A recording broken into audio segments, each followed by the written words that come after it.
Traxxas Spartan V1 that we're about to put up on the website for sale. I've had it since about this time last year, I think. Got it at the end of the V1 production. I'll just go through upgrades and that we've done to it. Start at the start, I suppose, at the front.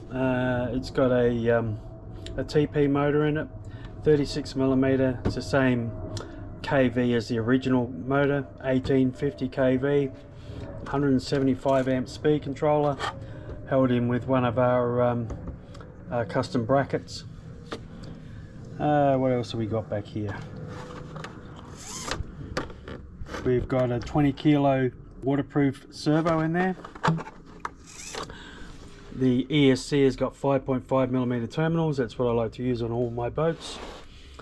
Going back further, it's got a full CSS kit on the back of it, the version with the dual trim tabs. So we used to call it the premium kit. It's got a dual pickup rudder on there.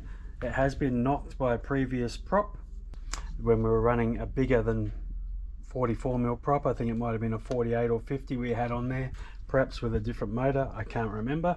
There is some markings on there. The prop is a CNC bronze prop, which is the best prop we have. We've got the the cone nut on there. Oh, it's got a wire drive in there as well with a 316 nut. We've got the adjustable stinger on there, the dual trim tabs, upgraded turn fins, exhaust outlets. So they're water outlets. Two of them are, one on each side. You don't get that in the premium kit. And that about covers it, I think. You see the wire drive in there. We've just greased it as well. Brock took that out and greased it. Instead of collets, we had joiners with grub screws in them, but they're very hard to get out when they've been in there for a long time. So we took that out and we put a brand new collet in there. And because wire drives are more aimed towards performance and less toward strength, I suppose you'd say, what I might do is just supply this boat with a brand new normal 316 cable and collet that'll go straight in here, just in case that does break.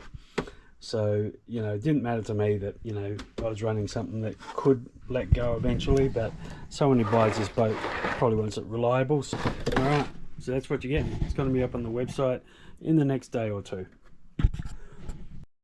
Oh, and I should say this is actually tuned pretty well and drive it flat out without having to change anything.